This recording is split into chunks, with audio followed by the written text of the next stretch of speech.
Bonsoir à toutes et à tous. Cher Aurélien Barraud, bonsoir. Nous sommes très heureux de vous avoir parmi nous ce soir.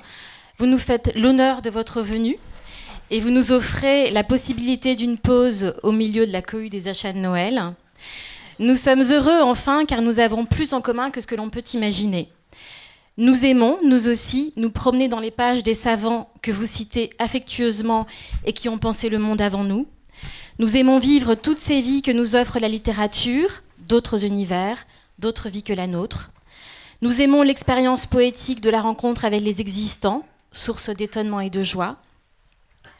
Et par-dessus tout, nous aimons transmettre l'objet de nos passions, que celle-ci se nomme Kostolany, Kazantzakis, Keats ou Kafka. Nous n'allons pas faire de présentation puisque tout le monde vous connaît. Et pour ceux qui ne vous connaissent pas, il y a une petite bio très succincte sur la 4e de couverture de votre livre, L'Hypothèse K, publié aux éditions Grasset, que tout le monde aura très certainement envie de lire après vous avoir écouté.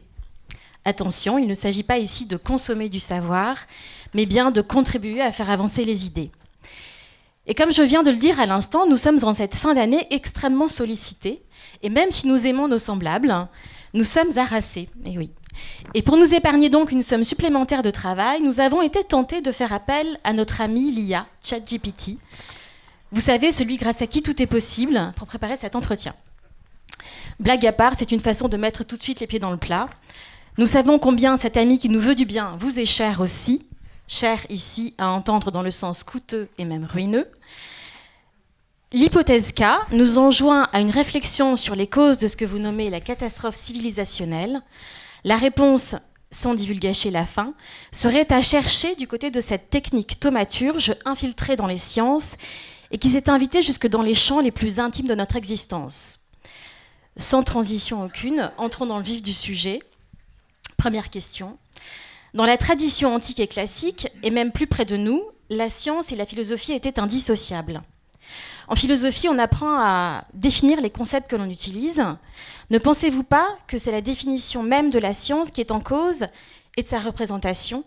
N'a-t-elle pas été pervertie par une idéologie politique ? Alors vous avez évidemment raison, merci beaucoup pour cette belle introduction, mais je vais peut-être infléchir un tout petit peu la question au sens où oui, pardon, c'est un de mes travers. Quelle que soit la question qu'on me pose, je fais toujours la réponse que je veux donner. Mais quand même en écho à votre très pertinente interrogation. Très pertinente, mais la petite inflexion que je voulais lui donner, c'était de dire que ce lien entre science et philosophie est évidemment incontestable, et c'est très important de le rappeler, mais il y a un autre lien qui est parfois oublié, c'est le lien entre science et poésie. Et je voudrais, à titre d'exemple et d'argument, référer au magnifique poème de Lucrèce, le De Natura Rerum, qui est un peu la naissance de la physique, ne serait-ce qu'en ceci qu'il met en mots en quelque sorte la théorie d'Épicure, qui est une des premières propositions scientifiques dignes de ce nom sur le monde qui nous entoure. Or, le texte de Lucrèce a deux caractéristiques fondamentales qui aujourd'hui sont tout à fait étrangères à la science contemporaine. C'est d'une part effectivement qu'il est écrit en vers, et pas n'importe quel vers, en hexamètre dactylique. Vous savez, la saccade des phalanges, celui qu'on entend dans le thème central du quatuor La jeune fille et la mort, par exemple, ou dans la 7e symphonie de Beethoven. C'est aussi la métrique qu'utilise Homère. Et ensuite, le texte de Lucrèce est aussi adossé à une éthique. Pas une déontologie, ça serait le petit bout de la lorgnette, une déontologie. Pas simplement un bien savoir pratiquer son métier, ça c'est un peu évident, presque trivial.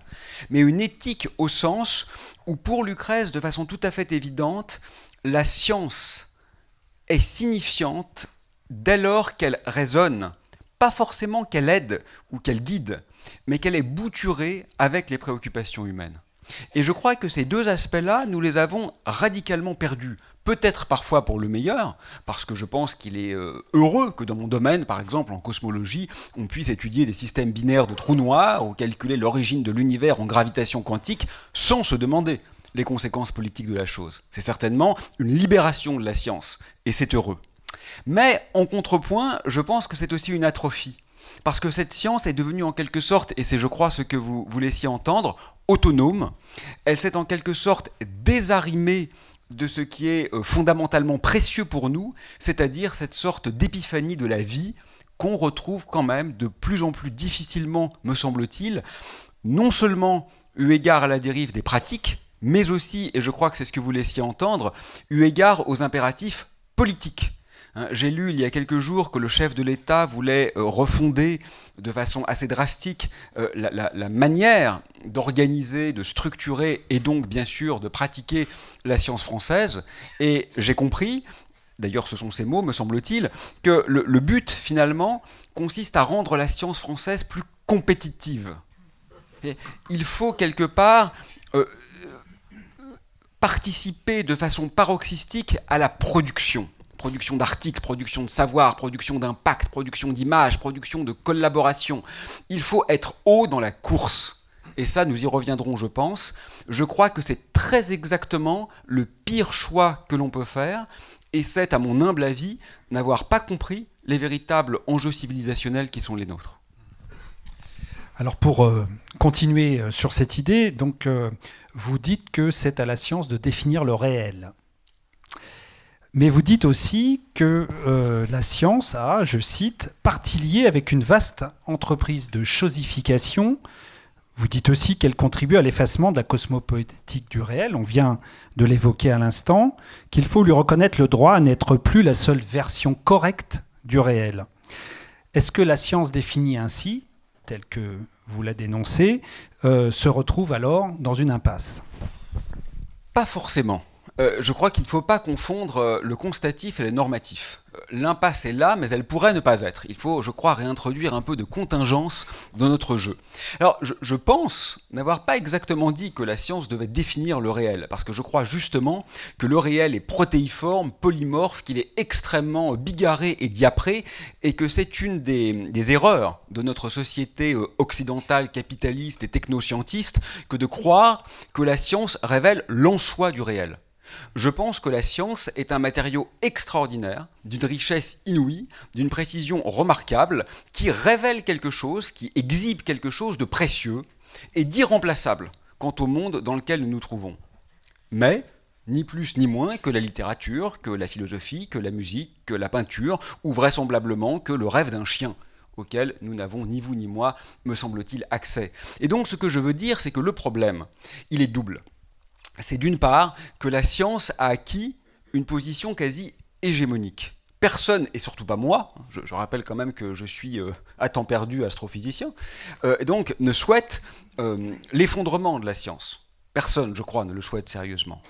Mais ce qui est problématique, ce n'est pas l'existence de la science, c'est quand la science prend tout l'espace et qu'en effet, nous confondons ses productions, ses créations, aussi extraordinaire et sublime soit-elle, avec une sorte de dévoilement, vous savez, en grec ancien, aletheia, ça signifie dévoilement, une sorte de dévoilement de ce que serait la vérité propre du réel. Ça, je crois que c'est dramatiquement faux et que c'est très grave quant à l'appauvrissement de nos imaginaires. Ça, c'est le premier problème. Et le deuxième problème, c'est qu'au-delà de cet espace envahissant, je trouve, pris par la science, il faudrait savoir partager, tout simplement. Il y a aussi une manière de la pratiquer qui, plutôt que d'essayer de la faire fonctionner poétiquement, et je pense qu'on va y revenir parce que pour moi c'est le plus important finalement, c'est-à-dire de la mettre en résonance avec une pulsion de vie, avec une épiphanie de la chose même, on a tendance à la techniciser pour l'assujettir à un système donc, de réification, de production et donc de désublimation du monde. Peut-être, je peux donner mes réponses sont trop longues, non ? Ah non. Je vais juste donner l'exemple. On est là pour vous écouter. Hein. Chouette. Je vais juste donner l'exemple qu'on a discuté 30 secondes avant de s'asseoir ici. À savoir la conquête spatiale. Rien, hormis les atrocités de ces derniers mois naturellement, rien ne m'agace plus que notre rapport au spatial. On lit souvent, vous savez, les amoureux du ciel et de l'espace. C'est un peu comme dire les amoureux de la vie et du meurtre. Parce que le ciel et l'espace, ça n'a rien à voir. Quand on aime le ciel, on n'aime pas la conquête spatiale. Les fusées, pour moi, c'est l'archétype de la techno-débilité mortifère, pour ne pas dire nécrophile, de notre Occident contemporain. Tout est sale dans les fusées. Déjà, le symbole, vous voyez, c'est cette espèce d'immense structure phallique, là, comme ça, dans cette compétition virile entre les Musk, les Bezos et les présidents américains, qui vont finalement, dans un déluge de fer, de feu, de kérosène et d'hydrogène liquide, aller où ? Là où il n'y a rien. Il n'y a rien dans l'espace. Nous habitons une planète extraordinaire, sublime, peuplée de millions d'espèces dont nous n'avons pour certaines d'entre elles pas même conscience qu'elles existent. Chacune de ces espèces présente des organisations sociales, des rapports au monde, des ontologies extrêmement différents. Et qu'est-ce qui nous fait vibrer ? Pour ne pas dire bander, parce que quand même vraiment l'allégorie spatiale est fondamentalement nécro-virile. D'accord ? Qu'est-ce qui nous fait donc, qu'est-ce qui nous excite donc à ce point d'aller là où il n'y a rien ? J'ai même entendu M. Pesquet, qui est vraisemblablement un homme tout à fait respectable, mais oser dire, droit dans ses bottes, qu'il faudrait que tout le monde aille dans l'espace pour se sensibiliser à l'écologie. Non mais il faut quand même oser une telle absurdité. Vous vous rendez compte qu'il voudrait qu'on aille au seul endroit depuis lequel on ne peut voir aucun être vivant pour enfin découvrir les êtres vivants. C'est un peu comme dire, il faut absolument fermer toutes les librairies pour enfin découvrir les livres. C'est un peu bête en réalité. Voilà. Ça n'a rien de personnel. En fait, c'est marrant parce que l'espace, c'est tellement ancré dans nos imaginaires comme quelque chose de mélioratif, alors qu'en réalité, je crois que ça correspond à l'exhibition la plus vile et la plus veule de notre technoprédation, que c'est presque intouchable. Moi, d'habitude, les gens me font plutôt confiance, parce que je suis sincère, en fait, donc c'est légitime, sauf quand je parle de l'espace. Là, on me dit, oui, mais en fait, vous êtes jaloux. Non, mais je suis jaloux de beaucoup de gens. Hein. Vous savez, je parle de Carlo Rovelli dans ce livre, c'est un ami physicien que je trouve génial. Moi, je suis jaloux de son génie. J'aimerais être aussi fort que lui en physique. Mais alors, jaloux de Thomas Pesquet... Non mais ce sont des marionnettes marketing, qu'on ne nous parle pas de héros. Les héros aujourd'hui, ce sont les Indiens qui essayent de sauver la forêt, ce sont les gens qui essayent de survivre sous les bombes dans notre indifférence. Ce ne sont certainement pas ces marionnettes qui vont faire quoi ? Qu'est-ce qu'on a appris dans ce déluge, non seulement de pollution et d'émissions de gaz à effet de serre, mais ça c'est pas grave, mais surtout d'effondrement symbolique. Vous vous rendez compte ? Le monde meurt ici, donc regardons ailleurs. Qu'est-ce qu'on pourrait donner de pire comme message ? Qui plus est, vous savez que bientôt, les constellations seront défigurées par les satellites artificiels. Et pourtant, nous pensions quand même que la voûte céleste, c'est ce qu'ils ne pouvaient pas nous voler. C'est la dernière chose qui nous restait, c'est ce qu'on ne pouvait pas nous prendre. Bien, même ça, ils l'auront eu. Avec quoi ? De la publicité spatiale, des dépôts de carburant en orbite, un tourisme obscène pour richesse indécente. C'est fondamentalement dégueulasse. Mais je suis sûr que le livre de M. Pesquet s'est vendu merveilleusement pour les fêtes. Grand bien lui fasse. On ambitionne de vendre le vôtre un petit peu plus. Non, c'est pas du tout ça le message. Ça me plairait pas du tout. Ça. Non, mais par contre, c'est notre ambition. Non, c'est pas ce que je voulais dire. Hein. Parce qu'alors là, ça serait autocontradictoire. Ah ben non, il faut que les idées circulent. Alors, ce que vous soulignez de cette façon vive et tonique, c'est que cette alliance entre la science et la technique est liée peut-être à une mauvaise compréhension de la notion de progrès. Donc on a fini avec la révolution industrielle par résumer cette notion au progrès technique, celle de progrès, j'entends, et que ce dernier, comme le dénonçaient déjà avant nous des gens comme Jacques Ellul ou Bernard Charbonneau, est devenu une fin en soi et non un moyen. Comment pourriez-vous aujourd'hui redéfinir cette notion de progrès pour qu'elle soit de nouveau viable ? Oui, mon ami d'ailleurs, le philosophe Jean-Luc Nancy, qui est hélas décédé il y a 2 ans environ, avait écrit, c'est un de ses derniers petits opuscules, un très beau minuscule ouvrage qui s'intitulait « L'infinité du progrès est un mauvais infini ». Alors évidemment, c'était une sorte de boutade pour expliquer que, pour sous-entendre que cette assertion s'appliquait au progrès tel qu'il est usuellement considéré. Je me souviens que quand j'avais laissé entendre que la 5e génération de téléphonie mobile n'était peut-être pas une très bonne idée, le président du MEDEF s'était ému de ce que certains de nos contemporains, de ses contemporains, soient donc contre le progrès.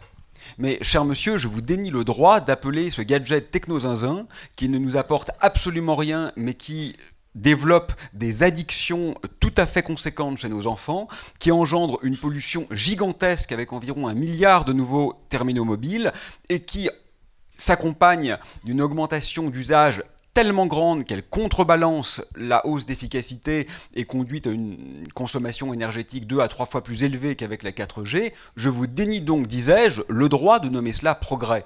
En réalité, qu'il s'agisse de GPT que vous évoquiez tout à l'heure, ou qu'il s'agisse de toutes ces dérives qui sont fondamentalement réifiantes, pour moi, de ce que je pourrais appeler une atrophie de notre puissance d'être.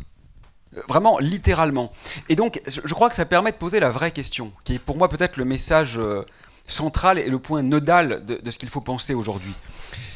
Nos dirigeants commencent à comprendre qu'une croissance exponentielle n'est pas éternellement possible dans un monde fini. Normalement, il ne faut pas cumuler les doctorats pour comprendre ça, mais bon, mieux vaut tard que jamais, ils le comprennent aujourd'hui. Les autres l'avaient compris il y a 50 ans. Et donc, face à cette évidence factuelle, leur stratégie consiste à se demander comment rendre notre monde plus durable. Alors, j'ai une mauvaise nouvelle, c'est qu'ils ne vont pas y arriver. Mais j'ai une bonne nouvelle, c'est que c'est pas grave, parce que plutôt que de rendre ce monde durable, il faudrait le rendre souhaitable. À quoi bon tenter de faire perdurer un réel qui ne nous rend pas heureux ? Alors, ça paraît un peu trivial dit comme ça, mais ça n'est pas tant que ça. Quand vous réfléchissez, pardonnez-moi, n'y voyez aucune offense, mais les gens de plus de 60 ans dans cette pièce, honnêtement, pouvez-vous nier que acheter un billet de train est devenu un pic d'angoisse ? Ça allait tout simplement mieux quand on allait au guichet. Et en réalité, même pour les jeunes, sauf qu'ils n'osent pas l'avouer, mais c'est pareil pour eux, en réalité, ça ne nous rend pas heureux, toutes ces conneries. C'est ça le point fondamental. C'est que je crois que nos enfants, ou nous-mêmes quand nous étions plus jeunes, nous n'étions pas plus stupides quand à l'arrêt de bus nous ouvrions un livre, fût-ce celui de Thomas Pesquet, plutôt que de regarder TikTok, Insta ou Snap. En réalité, ça ne nous rend pas meilleurs. Et donc, la vraie question, et c'est pour ça que la notion de progrès est centrale, c'est pas de se demander comment continuer encore un peu le suicide avec moins d'externalités négatives et donc avec une échéance repoussée de quelques années, mais ça serait plutôt de nous demander pourquoi empruntons-nous délibérément une voie dont finalement nous commençons presque tous à ressentir organiquement qu'elle n'est pas améliorative. Et ça, je n'ai pas de réponse à cette assertion triviale. Mais c'est vrai partout. Même dans les petits détails infimes. Moi, dans mon métier, au CNRS, on doit faire des missions. Quand on va quelque part, quand on est fonctionnaire, ça s'appelle une mission. Bon, en ce moment, il y a une quasi-révolution au CNRS parce que notre logiciel de mission ne marche pas.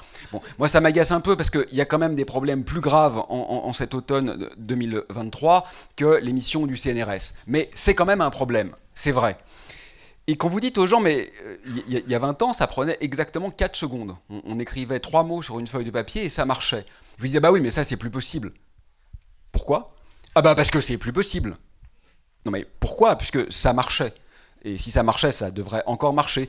Mais on ne sait pas pourquoi. Et même les collègues qui, comme moi, souffrent de cette absurdité, vont réclamer un meilleur logiciel. Mais ils ne vont pas oser demander plus de logiciel du tout. Ça nous emmerde, ça ne sert absolument à rien. Et même les personnes de l'administration ne sont pas soulagées par ces logiciels. Parce que si encore c'était un petit effort pour les chercheurs qui permettent aux administratifs de vivre mieux, ça pourrait s'entendre. Mais c'est pas le cas. Les gens qui faisaient l'émission à la main trouvent eux aussi que la situation a empiré. Et en fait, cette espèce de bulle technique prend une place, on y reviendra sans doute tout à l'heure, qui est quasi autonome. Dans une certaine mesure, nous devenons les esclaves de ces machines. Alors, je caricature un peu, mais on l'a tous vécu, quotidiennement, ça. Vous demandez quelque chose à quelqu'un, quand vous arrivez à parler à quelqu'un. C'est quand même de plus en plus rare au téléphone, par exemple. Bon. Vous arrivez à parler à un être humain. D'un seul coup, là, il y a une sorte d'euphorie qui vous prend. L'être humain vous comprend. Alors là, c'est quasiment l'orgasme. Mais l'être humain ajoute presque toujours « Vous avez raison, mais le logiciel ne veut pas ». C'est tout de même étrange. En fait, ça ne nous rend pas heureux, ces affaires-là. Alors, vous présentez un contexte. Bon, il ne vous aura pas échappé qu'il y a eu un événement international très important qui s'appelle une COP, c'était la 28e, je crois, qui a eu lieu aux Émirats Arabes Unis, qui a débouché sur un accord qui a été signalé et défendu comme un accord historique. visant à réduire les effets délétères du carbone dans l'atmosphère. Donc vous proposez un autre état des lieux qui est celui de la 6e extinction massive du vivant. Vous dites que 6 des 9 piliers sur lesquels nous sommes installés sont en train de céder, et certains ont déjà cédé. Il se trouve que tout le monde est totalement orienté sur cette lutte contre le réchauffement climatique, mais visiblement, une solution est en bonne voie puisque certaines énergies sont très porteuses et pourraient même ne plus dégager aucun CO2 dans l'atmosphère et seraient peut-être même une source d'énergie éternelle. Est-ce que vous n'y voyez quand même pas un petit espoir? Cette source d'énergie, je pense à ITER notamment, je pense à tout ce qui est en cours de recherche. Quand même, il y a un espoir, non? Il y a un espoir, mais certainement pas avec ça. Certainement pas avec ça. Alors, d'abord... Je vous taquine. Hein. Oui, je sais. Ça s'appelle se faire l'avocat du diable. Mais vous le faites très bien. C'est un peu louche. C'est un peu louche. Je dis ça comme ça. Je le dis pour la dernière fois de la soirée, parce qu'après, vous allez en avoir ras-le-bol. Mais moi, je dois le dire, parce que sinon, je me sens un traître. Bon, la COP, je m'en fous complètement. On va quand même en dire quelques mots, parce que répondre aux questions, c'est poli. Enfin voilà, là, on est en train, en France, de promulguer une loi absolument honteuse, indigne, qui est vraiment... qui ne fait sens dans aucun monde. Je veux dire, on ne pourra pas en être fier. C'est impossible qu'un jour on se dise « là, nous avons été justes ». Et ça me fend le cœur. Et puis, au niveau international, il y a un dévoilement encore en ce moment. C'est un grand moment de vérité, quoi. Il y a une sorte de faillite éthique, esthétique et logique, comme si les masques tombaient et que d'un seul coup, l'Occident nous disait avec un petit rire cynique vous saviez bien que tous ces grands principes, ce n'était pas vrai, mais enfin maintenant vous en êtes vraiment sûr, quoi. Et donc voilà, ça c'est quand même, je trouve, ce qui nous obsède aujourd'hui. Et à côté de ça, la COP, c'est un non-événement. Alors pourquoi ? D'abord parce que effectivement, vous avez raison de le signaler, le réchauffement climatique occupe, je trouve, une place démesurée dans nos préoccupations. Alors, je m'explique. Non pas au sens où il n'y aurait pas de problème de réchauffement, non pas au sens où les petits tracas du quotidien seraient plus importants. Ça, bien sûr, on est d'accord, ce ne sont pas des contre-arguments. Mais au sens où parmi tous les piliers de l'habitabilité de cette planète qui sont en train de céder, le climat est vraisemblablement le plus simple de nos problèmes. Vous savez que nous sommes déjà à l'orée de la 6e extinction massive. Vous savez que nous avons déjà exterminé les 2/3 des mammifères sauvages, les 2/3 des insectes et les 2/3 des arbres sur des échelles de temps différentes. Et vous savez, je suppose, que le réchauffement climatique n'a joué aucun rôle jusqu'à maintenant. Ça ne signifie pas qu'il ne jouera aucun rôle, nous sommes bien d'accord. Mais ce que je veux dire, c'est que même sans 1 degré de réchauffement de température, nous serions quand même dans la 6e extinction massive. Alors pourquoi se focaliser sur le réchauffement climatique ? Mon analyse, c'est que c'est parce que c'est le plus simple de nos problèmes. En fait, c'est le seul qui fasse perdurer l'impression délirante, fausse, absolument inexacte, suivant laquelle nous serions face à un problème d'ingénieurs qui attend des solutions d'ingénieurs. Parce que c'est tout ce que notre société aliénée est capable de penser. Vous connaissez l'adage de Maslow qu'on peut paraphraser ainsi: quand on a une tête en forme de marteau, on voit tous les problèmes en forme de clou.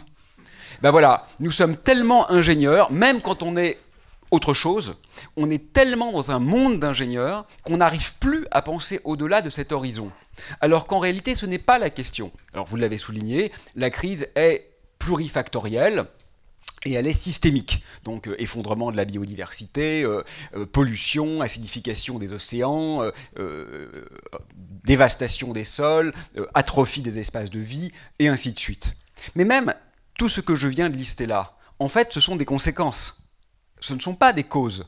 Si on traite les conséquences sans traiter les causes, on dirige l'extincteur sur le haut des flammes. Alors déjà, on ne le fait pas, de traiter les conséquences. Mais même si on le faisait, pourquoi ça ne peut pas marcher ?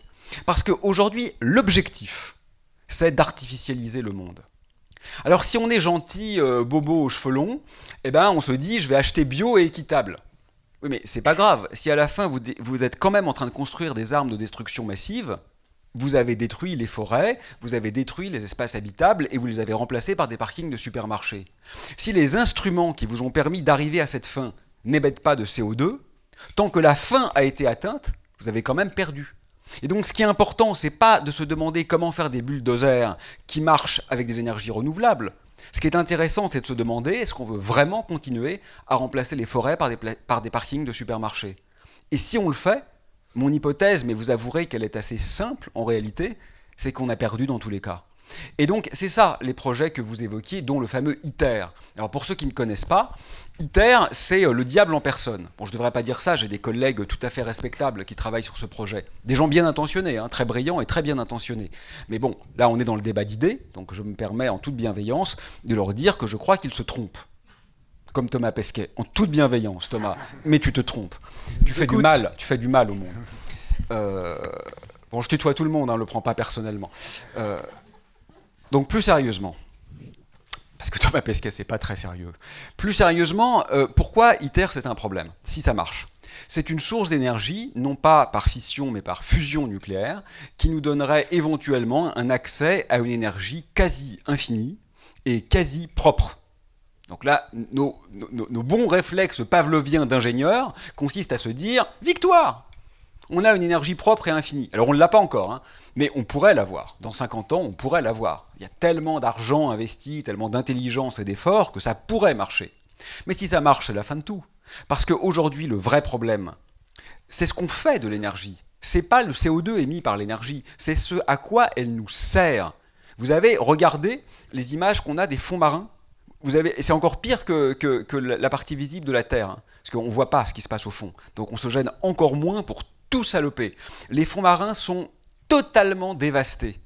Vous croyez que ça dépend du fait que l'énergie émette du CO2 ou non, ça? Si demain vous avez 10 fois plus d'énergie gratuite, bah vous allez juste 10 fois plus dévaster les fonds marins. Et donc vraiment, la seule question qui devrait nous intéresser, c'est où on veut aller et pas comment on va y aller. Et je reste persuadé, peut-être que je fais erreur, hein, mais que la direction dans laquelle on va, elle n'est pas seulement non durable, elle l'est, hein, ça c'est certain, mais elle n'est pas seulement non durable, elle est aussi non souhaitable. Je crois que nous ne sommes pas plus heureux qu'il y a 50 ans. Voilà. Je le crois fondamentalement. C'est pas de la nostalgie, c'est pas du passéisme, c'est pas de l'anti-scientisme, c'est factuel en fait. Regardez aujourd'hui ce qu'on donne à nos enfants, regardez leur niveau de culture, regardez leur sensibilité, regardez leurs affects, regardez leurs cauchemars. Alors je n'avais pas d'enfant il y a 50 ans, j'étais moi-même à peine né, mais je crois vraiment que nous n'avons pas pris le bon chemin. Sans parler, bien sûr, de la dimension extraordinairement néocoloniale de notre manière d'habiter le monde, qui fait que quand bien même le chemin serait bon, ce que je récuse, il ne serait pas bon pour tout le monde. Alors, tout ce que vous dites sur la catastrophe en cours, sur la disparition des espèces, la destruction des forêts, tout ça, c'est la science qui nous permet de faire ce constat. Mais vous appelez aussi de vos voeux à une trahison de la science qui contient à la fois le remède et le poison. Qu'est-ce que vous entendez par trahison et pourquoi ne pas parler de résistance? Pourquoi trahison, qui est un mot quand même très fort? Mais pour vous embêter, non mais vous avez remarqué les politiques et d'une façon générale les activistes de l'inertie nous volent les mots, nous volent tous les mots. Bon, transition, c'était pas si mal. Faire une transition. Sauf que ça y est, c'est niqué maintenant. On n'a plus envie de parler de transition écologique. On dit transition, on pense Macron, ça marche pas, quoi. Donc il faut trouver autre chose. Donc on est tout le temps en train de se battre avec les mots parce que les mots se perdent les uns après les autres. Cela dit, on va gagner, hein, parce qu'on est plus poète qu'eux, et donc de toute façon, on va gagner avec les mots. C'est le seul truc qu'on va gagner, mais ça, on va le gagner. Alors, pourquoi trahison ? C'est pas uniquement quand même par provocation. D'abord, c'est parce que ça me fait penser à Jean Genet, et Jean Genet, c'est celui dont on a besoin. C'est le plus grand écrivain du XXe siècle. Mais plus profondément parce que trahir, c'est un geste extrêmement courageux. Alors, je dois définir. S'il s'agit de trahir la parole donnée ou les amours promises, naturellement, c'est sale, c'est répugnant et c'est condamnable. Je ne parle pas de cette trahison-là. Je parle de la trahison face à ce qui est attendu de nous. Nous avons tous une nationalité, nous avons un sexe, nous avons un métier, nous avons une posture sociale, et tout cela crée énormément d'attentes. La plupart de ces attentes, pas toutes, hein, la plupart de ces attentes sont en fait assez orthogonales à nos pulsions fondamentales. Trahir, en fait, c'est plus fidèle. Trahir, c'est revenir à une métafidélité, c'est-à-dire à une fidélité à ce que nous devrions être, à une fidélité à ce que nous aspirons à être, et non pas simplement à cette facilité et à cette fidélité un peu petit bourgeois, vous voyez, qui consiste à faire ce qu'on attend de nous. C'est très dur de trahir. Moi, je ne suis pas un traître, je suis directeur d'un centre de physique théorique, je suis très content de le faire d'ailleurs, j'aime ça, je fais mes cours, etc. Donc je ne suis pas du tout exemplaire de ce point de vue-là. Et je ne suis même pas sûr qu'il faudra le faire d'ailleurs. Mais je veux simplement dire que ce qui nous tue aujourd'hui avant toute chose, c'est l'inertie. C'est notre manque d'imagination. Vous voyez, c'est le fait que on s'autorise quasiment aucune bifurcation. Et vous avez vu, comme nous avons peur en Occident, quand on a la chance d'accueillir des étrangers, ça va être de moins en moins souvent, hein, mais quand on a cette chance, au lieu de nous innerver comme ça de leurs différences, parce que nous, on sait qu'on est en train de nous suicider, on sait qu'on est en train de mourir, on sait qu'on est en train d'inventer le seul futur qui ne peut pas exister. Et donc, toute étrangeté devrait être une sorte d'épiphanie de possible pour nous. Vous voyez, une sorte de réouverture à la contingence. Et vous avez vu comme on a peur. Il ou elle ne s'habille pas comme nous. Quelle horreur! C'est intolérable. Bon, je caricature, hein, enfin je dénonce, hein, bien sûr. Et donc, ce que je veux dire, c'est que trahir, c'est ça. C'est se dire d'un seul coup que nos valeurs ne sont sans doute pas toutes mauvaises. Ça, c'est intenable. La plupart de nos fondamentaux moraux, éthiques, sont très certainement vrais. On est tous d'accord dans cette pièce que c'est bien de ne pas torturer les enfants. Et même les adultes d'ailleurs. Très bien, il y a des fondamentaux moraux sur lesquels on est tous d'accord. Très bien. Mais au-delà de ces trivialités, de ces évidences, la plupart de nos constructions pourraient ne pas être. Trahir, c'est envisager la refonte par l'exemple. Et je conclue juste là-dessus. Le par l'exemple est fondamental pour moi. Il y a quelque chose d'incompréhensible, vous savez, je trouve, c'est quand on nous dit « c'est vrai, la situation est mauvaise ». C'est vrai, on détruit tout, c'est vrai, nos enfants vont mourir, mais qu'est-ce que vous voulez? Qu'est-ce qu'on pouvait faire d'autre? Et le pire, c'est qu'on ajoute généralement juste après, c'est en nous, c'est ce que nous sommes. C'est vrai, c'est pas idéal, c'est vrai, mais c'est dans notre ADN, c'est ce qui fait de nous des humains. Cette posture est fausse et elle est raciste. Pourquoi elle est raciste? Et vraiment au sens littéral du mot. Parce que précisément elle déshumanise toutes les autres sociétés, bel et bien humaines, qui ont habité cette planète et qui avaient des rapports aux autres, des rapports à la nature, d'ailleurs qui n'avaient même pas le concept de nature, extraordinairement différents du nôtre. Donc quand on se dit qu'est-ce qu'on pouvait faire d'autre en laissant entendre que notre manière d'habiter le monde est la seule possible, on invisibilise l'immense majorité des cultures humaines qui ont existé, donc qui ont factuellement montré que c'était viable, avec des rapports à l'altérité qui étaient sans commune mesure avec le nôtre.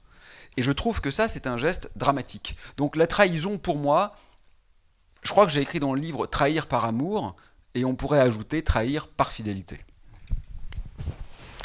Alors c'est bien, ça m'offre une transition parfaite. Quand vous dites « nous », effectivement, il s'agit d'un « nous » qui représente le pluriel des vivants, mais il est rassurant de voir que vous ne mettez pas tout le monde dans le même panier. Et là, je fais référence à votre passage sur l'Occident versus d'autres civilisations. Vous écrivez, un passage magnifique, l'Occident contemporain n'a pas oublié la transcendance, il a fait bien pire, il a transcendantalisé son immanence. Il a cru passionnément que son élaboré était un offert, il a sacralisé la profanation. Ce passage, en plus qui rend hommage à Sony Laboutansi, qui est un auteur africain qu'on aime beaucoup. Est-ce que vous pouvez nous expliquer ce passage et cette vision de l'Occident? Il y a différentes façons de dire « nous », en effet, le rapport à la colonisation, etc. Oui, je suis d'accord avec moi. Voilà, je n'avais pas changé d'avis. Pas encore, parce que ça va arriver. Oui, Sony Laboutansi, c'est vraiment un auteur magnifique et je crois que je l'avais cité pour sa conception de l'Europe. Quand il parle de l'Europe, ça inclut les États-Unis, par exemple, et même la Chine maintenant. Enfin, ça, il ne le dit pas, mais ça serait évident. Donc l'Occident, hélas, est en train de prendre un peu toute la place. D'ailleurs, vous savez que étymologiquement, c'est le lieu de la chute. l'Occident. Hein. C'est là où le soleil vient s'échouer. Donc, ce qui est grave, ce n'est pas de se tromper, c'est de s'obstiner. Et c'est ça qui est très étrange. On a maintenant un certain nombre d'indices qui nous laissent penser que nos prédécesseurs, au Paléolithique et au Néolithique, étaient extrêmement explorateurs. Ils essayaient des organisations politiques, symboliques, sémiotiques, peut-être poétiques, peut-être linguistiques, je ne sais pas. Mais en tout cas, ils essayaient énormément d'agencements possibles face aux impasses. Quand ça ne marchait pas, on essayait autre chose. C'est un peu du bon sens. Et je crois que nous ne sommes pas les premiers à nous fourvoyer, mais nous sommes les premiers à nous entêter, alors même que la connaissance de l'échec est pratiquement certaine. Vous voyez, bon, je vais arrêter parce que ça va tourner à l'obsession ce soir, mais bon, ça sera le héros du jour. Moi, je pensais à notre ami Thomas Pesquet, quoi, en lisant ça. Vous voyez, non, mais c'est triste parce que moi, je le connais pas. On m'a proposé une ou deux fois de le rencontrer. J'ai décliné l'invitation. J'étais pas à la hauteur. Et donc, je suis certain que c'est quelqu'un de fort sympathique en plus. Enfin, ça se voit, quoi. C'est le gendre idéal. Enfin, il est parfait, quoi. On a envie de l'avoir dans sa famille, Thomas Pesquet. On lui confierait nos enfants les yeux fermés. C'est vrai. Non, mais c'est vrai. C'est vrai. Et donc, quelqu'un qui est très sympathique et qui vraisemblablement est pas complètement idiot non plus, parce que les sélections d'astronautes, c'est pas non plus la chose la plus facile du monde, ne parviennent pas à faire cette remise en cause élémentaire qui consiste à se rendre compte, et j'insiste vraiment là-dessus, que la faillite de ce qu'ils représentent, ce n'est pas la pollution des fusées, ça c'est très secondaire, c'est la symbolique. C'est de valoriser le geste le plus arrogant qui soit, le geste de désublimation de ce qui constituait le dernier refuge de notre lien à l'ailleurs, c'est-à-dire le ciel. Pourquoi désublimation ? Parce qu'on parle de conquête spatiale. C'est une forme de néocolonialisme qui se joue ici. Vous allez me dire, c'est pas très grave, sur Mars, il n'y a personne. C'est vrai, sur Mars, pour une fois, on ne fera pas de dégâts en allant s'installer.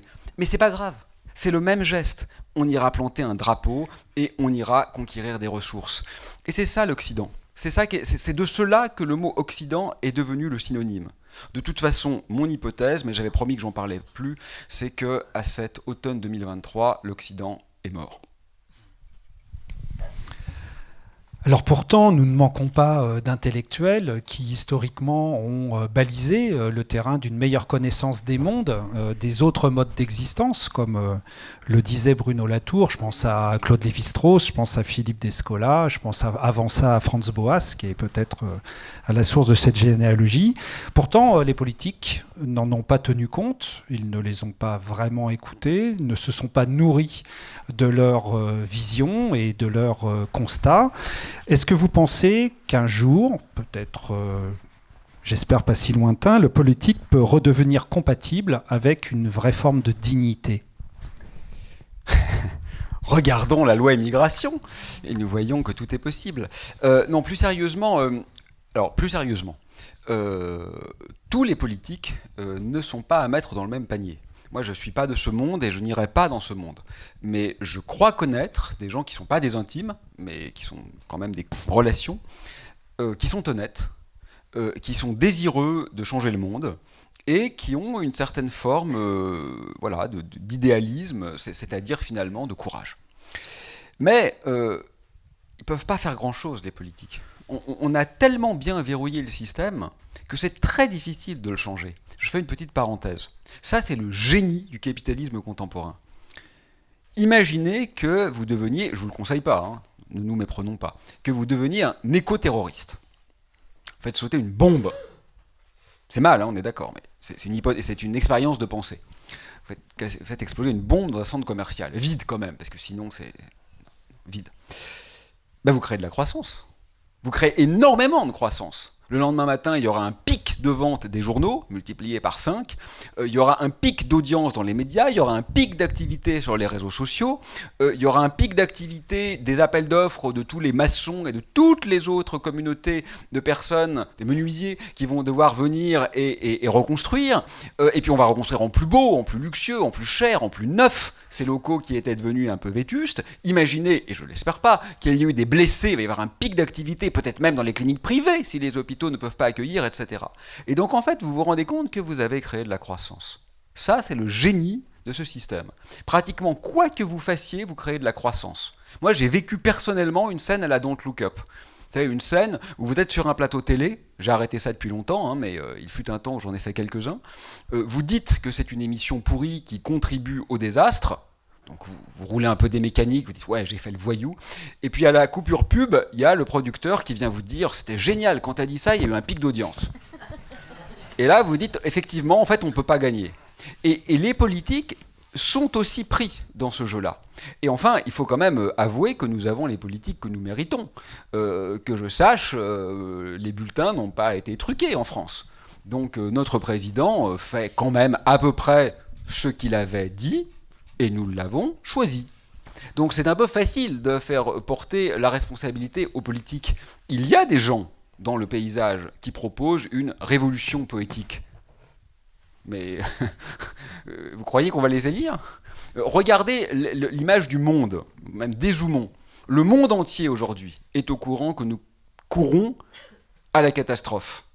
Et donc, comme vous l'avez remarqué, on voit émerger des présidents et présidentes écolos un peu partout. Ah bah non, zut, c'est l'extrême droite qui est en train de prendre les rênes de la planète. Donc, on ne peut pas non plus uniquement faire porter la responsabilité à ceux et celles qui, globalement, font quand même, c'est peut-être le seul crédit que je vais leur donner, ce qu'ils avaient dit. Hein, je crois que moi, je voyais très bien où on allait aller avec notre président. Donc, nous allons là où il avait dit que nous irions. Cet homme est honnête. Je le dis sans ironie. Je le crois sincèrement. Donc, il faut quand même qu'on soit aussi un peu cohérent avec nous-mêmes. Voilà. C'est pas uniquement leur faute quand ils font ce qu'ils ont dit et ce pourquoi nous les avons élus. Bon. Et en plus, il y a un problème de représentativité. Alors là encore, je vais taper une seconde sur l'Occident, parce qu'on a du mal à dépasser notre mode de représentativité et à comprendre que ce n'est pas le seul possible. Vous savez, si vous critiquez la démocratie occidentale, on vous répond généralement « Tu crois que c'est mieux en Arabie Saoudite ou en Corée du Nord ?» Non, je ne crois pas que c'est mieux en Corée du Nord, je vous le dis tout de suite. Mais enfin, d'un point de vue logique, c'est tout à fait stupide comme argument. Vous ne pouvez pas dire ce criminel n'est pas problématique parce qu'un nazi a fait pire. Enfin, ça n'a absolument aucun sens. Ça n'a aucun sens. Donc il ne faut même pas répondre à ces critiques-là. Mais si on ne considère pas que la Corée du Nord, on se rend compte qu'énormément d'ethnies humaines ont généré, ont proposé des modes de représentation qui n'avaient rien à voir avec le nôtre et qui marchaient plutôt très bien. Or, aujourd'hui, ce qui est tout à fait certain, c'est que les modes de représentation, les modes d'élection et les calendriers électoraux ne sont pas compatibles avec les échelles de temps des problèmes auxquels on fait face. Donc si on était un peu raisonnable, la première chose que l'on ferait, c'est de revoir la manière dont nous sommes représentés. Mais on ne le fait pas. Dans le meilleur des cas, si un jour on avait une 6e République, ça serait sans aucun doute un ajustement à la marge. Alors qu'il y a des solutions intéressantes. Hein. Par exemple, les assemblées citoyennes, c'est assez intéressant. Je fais la version courte. Pourquoi c'est intéressant ? Parce que, d'abord, ce sont des gens tirés au sort qui ne sont pas des professionnels de la politique, donc qui n'ont pas l'ambition d'être réélus, qui, par conséquent, peuvent se permettre de prendre des mesures impopulaires, puisqu'ils ne cherchent pas à plaire, mais qui habitent dans le pays en question, ainsi que leurs enfants, leurs amis, leurs familles, et qui, par conséquent, vont quand même subir les conséquences de ce qu'ils décident. Donc ils ne peuvent pas non plus faire n'importe quoi. Ils le paieraient de leur personne, puisqu'ils seront soumis aux lois qu'ils vont choisir. Et alors, c'est pas non plus comme un référendum. Moi, je ne suis pas très intéressé par le référendum. C'est un peu la dictature de l'opinion, là où tout le monde se prononce sur des trucs auxquels on ne connaît rien. Moi, j'aurais honte de voter sur la plupart des questions d'orientation, pour lesquelles j'ai aucune compétence, parce que dans les assemblées citoyennes, les gens sont formés. Ils ont du temps, ils interagissent avec des experts, ils lisent. Et donc, c'est assez intéressant. Vous voyez, avec un nombre de l'ordre d'une centaine qui fait que... Parce qu'il y aura toujours 2-3 foufous. Hein. Les 2-3 foufous seront lissés par la centaine, mais 100, c'est suffisant pour que les gens se connaissent et se parlent. C'est pas 10 000. Donc, il y a vraiment quelque chose d'intéressant à regarder ici. Mais évidemment, pour que ça marche, il faudrait que ces assemblées soient légitimées par un véritable pouvoir décisionnel en termes de loi. Ce qui, bien sûr, nécessiterait une refonte constitutionnelle radicale. Je ne suis pas absolument certain qu'elle serait viable, hein. Mais ce qui est très étonnant, c'est que la question ne soit même pas sur la table. Elle n'est même pas sur la table. Et dès lors que vous voyez des personnages politiques qui s'extraient un peu de cette posture, là vous savez, là encore très virile quand même, hein, de leader qu'on adore, ils sont immédiatement disqualifiés comme étant non présidentiables. Alors que l'humilité, c'est quand même la première chose dont on aurait besoin. Je veux dire, on est en train de se planter. Donc faire preuve de modestie, ça serait la moindre des choses. Mais on n'aime pas les modestes. On n'aime pas les modestes. On veut des mâles au torse bombé. C'est curieux. Ce sera peut-être le sujet de votre prochain essai politique. Mais pour revenir à l'hypothèse K, il faut attendre la page 178 pour savoir ce que ça signifie, l'hypothèse K. Évidemment, nous, libraires, on a pensé au cas de Dino Buzzati, ce recueil de nouvelles où on passe notre temps, voilà, un peu métaphorique, qui raconte en quelque sorte les humains qui passent leur temps à courir après les chimères. Voilà, donc à quoi fait référence véritablement l'hypothèse K ? Oui, alors c'est vrai qu'il y avait une dimension un peu littéraire. Hein. K, pour moi, c'était avant tout Kafka, qui signait parfois ses lettres K, et puis dont les personnages principaux souvent s'étiolaient jusqu'à ce que ne reste que le K. C'était aussi Katibi, que j'aime beaucoup, et puis c'était le cas de Kateb, aussi Kateb Yassine, que j'adore, parce que c'est celui qui voulait utiliser la langue du maître contre le maître mieux que le maître, comme Jean Genet d'ailleurs, exactement, ou comme Tchellan. Kateb Yassine voulait dire en français que l'Algérie ne pouvait être française. Comme Jean Genet veut écrire dans la langue la plus précieuse qui soit, qu'il est un voyou et qu'il le demeurera. Comme Paul Celan qui écrivait en allemand pour dénoncer les atrocités de la Seconde Guerre mondiale. Donc ça, je trouve que c'est un geste qui est très beau. Bon. Au-delà de cette clin d'œil, pourrait-on dire, de ce clin d'œil littéraire, alors K, c'est une évocation du karkinos, donc du crabe en grec, et donc du cancer. Parce que je trouve qu'il est assez vraisemblable aujourd'hui qu'une grande partie de la sphère technique, donc disons de la mauvaise en quelque sorte branche de la science désublimée, dépoétisée et assujettie à un rythme productif et à un schème de constructiviste, soit devenue autonome. Donc attention, hein, soyons clairs, nous ne sommes pas dans un film de science-fiction, nous ne sommes pas dans Terminator, Skynet n'a pas pris les commandes, ça c'est certain. Les machines fonctionnent, j'allais dire sous notre contrôle, mais c'est même pas tout à fait vrai, fonctionnent avec notre aide, mais pas totalement sous notre contrôle. Elles fonctionnent de plus en plus en parallèle. Ce sont des logiciels qui écrivent des logiciels aujourd'hui. Hein. Ce n'est pas une personne qui écrit toutes les lignes de code. Hein. Les codes sont essentiellement générés par des codes. Donc ce sont des softs qui écrivent des softs. Ce sont des machines qui construisent des machines. Vos voitures ne sont pas construites par des gens. Elles sont construites par des automates, qui sont eux-mêmes en grande partie construits par des automates. Et donc je trouve que c'est intéressant de le penser sur le mode oncologique, parce que non seulement si vous voulez, l'analogie m'intéresse si c'est plus qu'une métaphore. Et je crois que c'est plus qu'une métaphore. Parce que nous avons affaire à quelque chose qui satisfait à quasiment toutes les caractéristiques du cancer. Il n'y a pas d'homéostasie, pas de sénescence, les cellules cancéreuses, comme les objets techniques, vivent de façon autonome, mais dépendent quand même de l'hôte, jusqu'à son trépas. Si demain l'humanité meurt, nos machines vont mourir aussi. Mais tant que nous sommes en vie, elles sont relativement autonomes par rapport à nous. Elles finissent bien sûr par devenir létales, et ça c'est pas très difficile de comprendre que nous sommes déjà dans cette phase. Et puis surtout, la médecine nous donne des leçons très intéressantes. Elle nous apprend que c'est une maladie qui est fondamentalement systémique, ce que Galien avait déjà compris, donc on ne peut pas simplement se focaliser sur ce qu'on appellerait une médecine, si vous voulez, de type urgentiste ou réanimatoire, c'est-à-dire focaliser vraiment sur les effets à court terme. Il faut vraiment aller jusqu'à l'étiologie, comprendre les causes de ce qui se passe. Et puis la médecine nous apprend aussi qu'il n'y a pas un traitement unique qui fonctionne. On a bien vu que ni la chimiothérapie, ni la radiothérapie, ni même les thérapies géniques, ni même la chirurgie, bien sûr, ne suffisent à venir à bout des cancers en général. Il faut regarder des thérapies ciblées, donc il faut aller dans le détail du processus tumoral considéré. Et puis surtout, la médecine nous apprend qu'il faut aussi redéfinir ce qu'est la victoire. Il faut prendre toute la démesure de l'hôte que l'on affronte. Alors, c'est pas, je prétends pas du tout que cette idée soit révolutionnaire et permette de venir à bout des problèmes, mais je trouve que c'est peut-être un peu plus qu'une analogie. Vous voyez, le cancer est en nous, quoi. Voilà. Et de la même manière, aujourd'hui, le pullulement métastatique des machines est en nous. On ne peut plus vivre sans machine. On ne saurait plus vivre sans machine. D'ailleurs, on ne voudrait pas vivre sans machine, hein.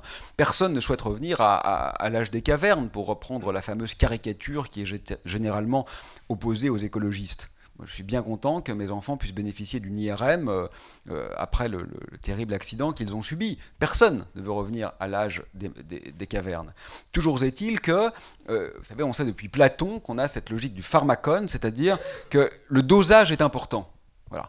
Le dosage est important. Or là, évidemment, du point de vue de la prolifération technologique, on est en phase où on a de loin dépassé le point d'équilibre. Vous voyez, c'est un peu comme l'alimentation, quoi. On a besoin de 2000 calories par jour, plus ou moins, pour bien vivre. En dessous de 1000, ça devient très compliqué. Ça, c'est vrai qu'aujourd'hui, sans machine, on serait très en difficulté, et on ne souhaite pas être dans cette situation. Mais au-dessus de 3000, l'obésité vous guette, et peut-être la mort prématurée. Et c'est exactement la situation dans laquelle nous nous trouvons. Mais ce qui est très étonnant, c'est que lorsqu'il s'agit d'alimentation, ou de n'importe quoi d'autre, nous savons qu'il y a un équilibre à respecter. C'est en quelque sorte la loi fondamentale du rapport à n'importe quelle activité. Mais quand il est question de technique, nous l'avons oublié. Et il semblerait que le seul fait qu'un objet soit constructible suffit à en légitimer la production. Ça n'a absolument aucun sens. Ça n'a aucun sens. La 6G est déjà prête, hein, pour répondre à quel besoin? Absolument aucun. Pourquoi on l'a fait? Parce qu'on peut la faire. Mais c'est un argument qu'on n'utilise jamais dans la vie, ça. Je pourrais dire, je pourrais vous balancer mon verre à la figure, et je vais le faire parce que je peux le faire. Mais c'est complètement idiot. On pourrait faire une grande baston ce soir, mais c'est complètement idiot. Enfin, on ne justifie jamais, il me fait peur là, aucune de nos actions au motif qu'elle est simplement possible, sauf dans la sphère technologique. Et aujourd'hui, dans la Silicon Valley, les mecs là et les nanas, ils sont en train d'inventer des trucs débiles, des espèces de drones sous-marins qui vont venir détruire encore un peu plus les fonds marins qui sont déjà totalement dévastés. Et quand on leur demande mais pourquoi vous faites ça? Parce que j'ai la techno pour le faire. Ça suffit. C'est terrible. Ce que vous dites, c'est l'explication d'Hannah Arendt sur la banalité du mal. Oui. Pourquoi est-ce parce que c'est possible? Oui. Oui, tout à fait. Oui. Les analyses d'Hannah Arendt sont hyper pertinentes là-dessus, vous avez raison. Oui. Alors pour reprendre la recommandation, sinon l'injonction hölderlinienne d'habiter poétiquement le monde, comment faire aujourd'hui en revenant à un dosage pharmaceutique raisonnable, de technologie et de poésie pour de nouveau espérer habiter ce monde, et en tout cas faire en sorte que nos enfants puissent l'habiter. Donc finalement, peut-être on va finir là-dessus, et ça tombe bien, c'est le plus important pour moi. Notre réel est vertébré de combats qui structurent notre société entre des visions politiques, entre des intérêts économiques, entre des compétitions amoureuses. Enfin voilà, ces rivalités sont définitoires de notre société. Mais je crois qu'il y a une sorte de méta-combat que nous n'avons pas encore véritablement vu et qui est peut-être le plus structurant de tous. C'est l'affrontement du prosaïque et du poétique. Alors, le prosaïque, c'est la production. C'est ce qui est reproductible. C'est ce qui est machinique. C'est ce qui est réifiant. C'est ce qui est utile. Le poétique, c'est tout le reste.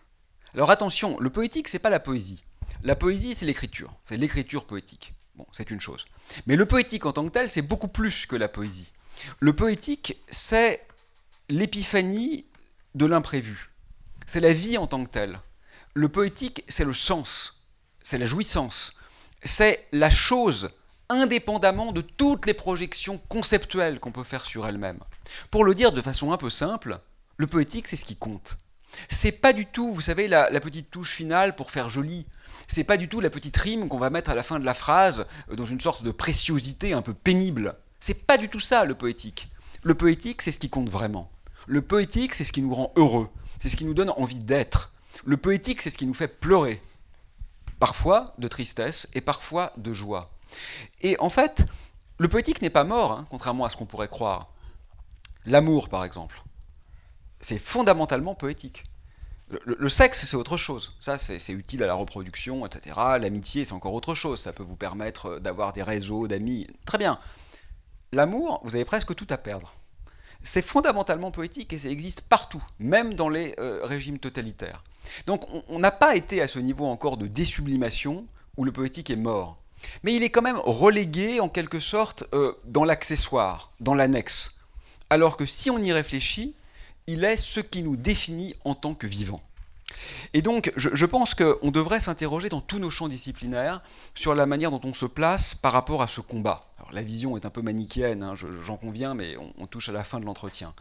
Et je suis persuadé maintenant que presque tout peut être entrepris de façon prosaïque ou poétique. Donc il ne faudrait surtout pas croire que les écrivains, les chercheurs et les libraires sont du bon côté du monde, et puis que les éditeurs de jeux vidéo, les maçons et les Thomas Pesquet sont du mauvais côté du monde. Enfin, Pesquet un peu quand même, mais je veux dire, les autres non. Et donc, non, je ne crois pas qu'on puisse être poète et astronaute. Ça vraiment, je ne crois pas. Mais pour tout le reste, oui, on peut. Et par conséquent, ce qui compte, ce n'est pas la nature de son métier, c'est la manière dont on le fait. Et ce que j'ai voulu avec ce petit livre, c'est faire un peu amende honorable et faire une autocritique en reconnaissant que l'essentiel des scientifiques, moi compris, sont quand même du côté du prosaïque. On produit des articles, on produit de la connaissance, on produit des conférences, on produit des étudiants, on produit des formations et on fait tourner la machine. Mais on pourrait ne pas faire ça. Je trouve que mon ami Carlo Rovelli a un rapport à la science qui est fondamentalement poétique, parce qu'il revient aux questions ingénues, parce qu'il a l'intelligence et la génialité de ne pas oublier que la science, c'est pas seulement une manière de faire des téléphones portables, mais que c'est aussi une ontologie, c'est-à-dire une manière de nous proposer une définition du réel. Je donne aussi l'exemple d'Alexander Grothendieck, le plus grand mathématicien du XXe siècle, vraisemblablement l'un des plus grands mathématiciens de tous les temps, qui ne cesse de répéter, et fondateur de l'écologie radicale, que la création mathématique, c'est d'abord renouer avec un regard d'enfant. C'est d'abord une ingénuité. C'est d'abord une manière de faire table rase de tous ces préjugés.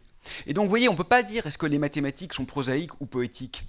Les mathématiques comme outils de sélection qui font que pour rentrer à l'école polytechnique, il faut essentiellement être bon en maths et donc devenir un des leaders de demain, ça, c'est infiniment prosaïque. C'est des maths qui sont totalement dénaturées. Voyez, mais des maths à la Grothendieck, alors évidemment, je prends l'exemple du meilleur, mais on peut être médiocre et tenter de développer. Moi, par exemple, je n'ai rien à voir avec Grothendieck. Mon niveau en maths, il n'est même pas commensurable au sien. Bon, et ben c'est pas grave. Le peu que je connais de maths, je peux essayer de le faire fonctionner comme ça. Il y a plein de trucs incroyables en maths, hein, des trucs incroyables. Pensez à ce que c'est qu'un nombre transcendant, par exemple, à ce que c'est qu'un nombre imaginaire, à ce que c'est qu'un nombre irrationnel. Pensez à comment se répartissent les nombres rationnels et les nombres irrationnels les uns par rapport aux autres. Là, on va pas le faire, mais je vous jure qu'en 5 minutes, je vous fais rêver avec ça. Et pourtant, c'est pas ma spécialité. Et donc voilà, ce qui me semble un peu important aujourd'hui, c'est de faire exactement le contraire de ce qui va être fait pour la recherche scientifique en France, c'est-à-dire ne surtout pas essayer de la rendre plus compétitive, plus efficace, plus rationnelle, et donc qu'on marche tous en rang derrière une orientation décidée par le ministère de façon à remonter un peu dans les classements internationaux, mais remonter dans quoi ? Remonter dans la fabrication d'un objet qui nous précipite vers l'abîme, vers la production de croyances, parce qu'il y a aussi des croyances en science, ça se nomme le scientisme, cette idéologie qui pense que la science dit tout du monde, et qui est une idéologie mortifère. Est-ce qu'on a envie de ça ? Voilà. Alors, et est-ce qu'on a envie, à contrario, d'arrêter la science ? Alors qu'en fait, au contraire, c'est un lieu de révolution intellectuelle qui est magnifique. Donc moi, je réponds non à cette seconde question. Je n'ai pas envie d'arrêter la science. Alors si on ne veut pas arrêter la science et qu'on ne veut pas en faire un outil de mort, c'est-à-dire un outil de complicité avec le crime contre la vie qui est aujourd'hui en train d'être commis, je rappelle qu'une armée actuellement à l'œuvre se vante d'utiliser l'intelligence artificielle. On voit à quel point ça permet des belles choses. Si on veut que la science ne soit pas complice de l'affaissement du sublime, alors je crois qu'il n'y a pas d'autre solution que de tenter de l'habiter poétiquement. C'est très dur, hein. J'ai du mal à le faire en fait, parce qu'on est tous liés, vous voyez. Moi, je vais prendre un doctorant, il est super fort, il est super sympa. Salut Martin, si tu me regardes. Mais si je lui propose de travailler comme je dis là, il est mort, il n'aura jamais de poste. Il sera jamais recruté au CNRS, et pourtant il est super fort, bravo Martin. Et donc du coup, Martin, il faut que tu rentres au CNRS. Et donc il faut aussi que tu fasses de la science qui carbure un peu. Alors toi, tu penses que c'est pas incompatible, je crois, avec le poétique. Bon, bah t'as tort, mais je t'aime quand même. Et du coup, voilà, c'est difficile au-delà de la blague. Là, je plaisante un peu parce qu'on est fatigué et j'ai chaud. Mais en fait, c'est très dur à faire. C'est vraiment très dur à faire. Mais c'est pas impossible. En tout cas, si on n'essaye pas, on se donne pas la chance de trahir par amour. Et ça serait dommage. Je suis désolée, j'ai une dernière question. Alors moi, je suis totalement convaincue de tout ce que vous dites. Je me déplace à vélo, j'ai pas de télévision, j'ai pas de tablette chez moi. Voilà, je suis entièrement convaincue. Mais je pense que les gens dans la salle le sont aussi. Mais comment fait-on pour convaincre voilà, des gens qui ne sont pas là ce soir, des gens qui pensent que la technoscience nous sauvera, des gens qui pensent que se déplacer en voiture électrique c'est mieux qu'autre chose, qu'il vaut mieux vivre vieux pour travailler plus, qu'il vaut mieux voilà, qu'il vaut mieux plein de choses qui vont à l'encontre de tout ce qu'on dit ce soir. Comment on fait pour convaincre ces gens-là? Comment on fait pour convaincre Thomas Pesquet, en résumé? Exactement, exactement. J'osais pas le dire. Tu nous as manqué ce soir, Thomas. Mais tu étais peut-être là-haut. C'est trop mignon. Mais vous savez que même là-haut, il n'est pas dans l'espace. Hein. Parce que la Terre fait quand même 13 000 km de diamètre. Hein. Alors 400 km, pour appeler ça l'espace, faut un peu se foutre du monde quand même. Ça fait une distance par rapport à la Terre qui est environ l'épaisseur d'une peau d'orange. Hein. Alors bon, espace... bon. Bref. Mais ça fait quand même beaucoup de dégâts. Hein. C'est pas l'espace, mais en termes symboliques, quand même, le mal est fait. Donc on perd sur tous les tableaux. Puis c'est fou ce qu'il y a sur la station spatiale.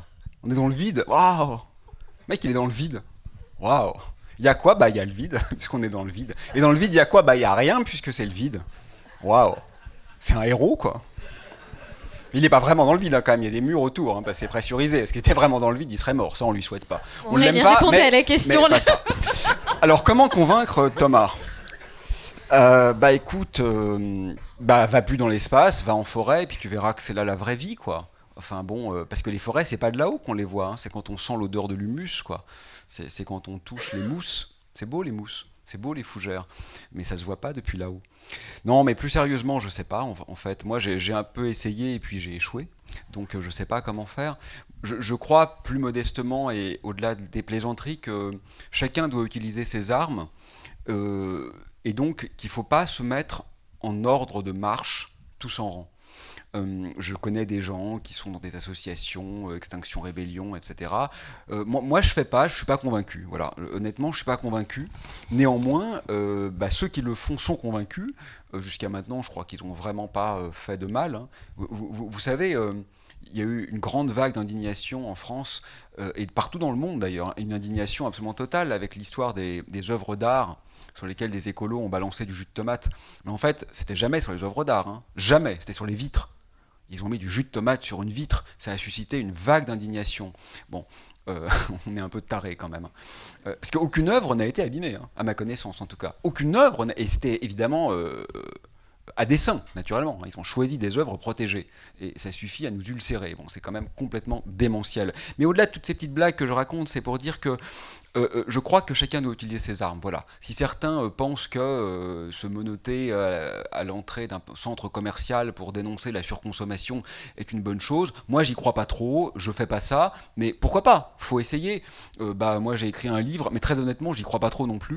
Mais comme c'est ce que je sais faire et que je manie pas trop la Kalachnikov au quotidien, j'utilise mes armes. Certains vont se retirer, c'est ce qu'a fait Grothendieck. Alors ça c'est un geste héroïque, mais c'est un geste très difficile quand même et un peu suicidaire aussi finalement. J'ai de l'admiration pour ceux qui le font, moi j'en suis pas capable, mais c'est assez incroyable en réalité. J'avais utilisé une fois l'expression un peu pédante, et donc j'en ai un peu honte maintenant, mais d'activisme multifractal. Vous savez, une figure fractale en mathématiques, ça veut dire qu'elle est intéressante à toutes les échelles. Et donc je crois qu'il faut essayer de mettre un peu de contingence dans le système à toutes les échelles. Donc finalement, utilisons chacun les outils qu'on croit être opportuns et n'essayons surtout pas, je crois, de faire tous la même chose. C'est bien finalement non qu'on ne soit pas des clones. Voilà, on a tous une capacité de conviction qui est la nôtre et qui a ceci de remarquable qu'elle est justement incommensurable à toutes les autres. Donc bon voilà, moi j'ai essayé de faire un ou deux petits livres et puis de faire une ou deux petites conférences avec un résultat que je pense globalement nul, mais c'est pas grave, d'autres ont essayé d'autres trucs. Quand même, Grothendieck, c'est pas mal. Hein. Mais bon, voilà, on peut pas. Dans mon livre, je l'ai appelé l'impossible, parce qu'effectivement, c'est un géant, quoi.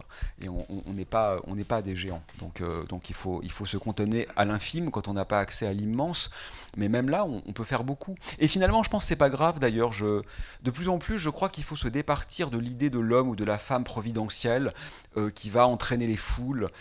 J'aime pas du tout, moi, cette image du leader charismatique, du gourou, comme ça, de celui qui d'un seul coup va faire se lever une sorte de vent révolutionnaire. D'abord, ça marche pas. Ça fait longtemps qu'on n'a pas eu de grands soirs, et les quelques grands soirs qu'on a eu dans l'histoire, ça n'a pas été des grandes réussites en réalité. Donc, les faits montrent que ça marche pas très bien. Et ensuite, je trouve que finalement, c'est pas très modeste et c'est pas très beau en fait. Je préfère l'épiphanie révolutionnaire au leader charismatique. Mais bon, de toute façon, essentiellement, ce qu'on a pour le moment, c'est ni l'un ni l'autre. On a Elon Musk, quoi. Qui est bien pire que Thomas Pesquet. Hein. Faut quand même rendre à César ce qui est à César. S'il fallait choisir un méchant, ça serait quand même Musk, évidemment. Ça, Thomas, je te promets, tu peux en être sûr, il y a pire que toi. Bon, en tout cas, on a peut-être Elon Musk, mais on a aussi Aurélien Barraud. Et on peut essayer de convaincre en offrant, et en achetant, en lisant, en offrant le livre L'Hypothèse K. Merci beaucoup Aurélien d'avoir... voilà, merci à vous, c'était très chouette. Merci Aurélien.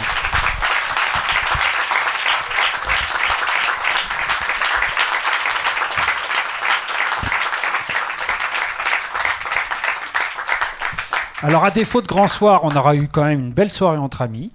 Comme toutes les soirées entre amis, tout le monde met un petit peu les mains à la pâte, hein, et donc je vais juste vous demander de replier votre chaise sur le côté afin qu'on puisse circuler un petit peu mieux. On va rallumer la lumière. Je vous souhaite une excellente soirée, de belles fêtes de fin d'année, et puis de trouver un petit peu de carburant dans l'hypothèse K. Ça peut... Ouais, l'hypothèse carburant, un petit peu de carburant bio. Merci.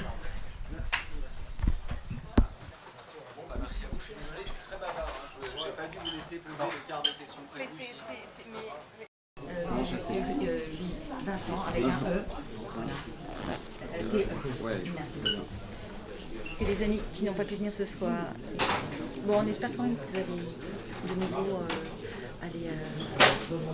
faire encore quelques entretiens, débats de ci, de là. Occasionnellement.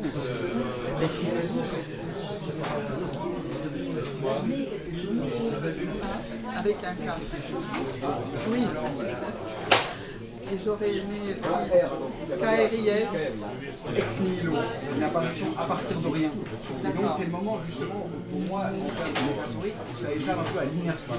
Oui, c'est un truc qui apparaît et qui n'était pas prévu.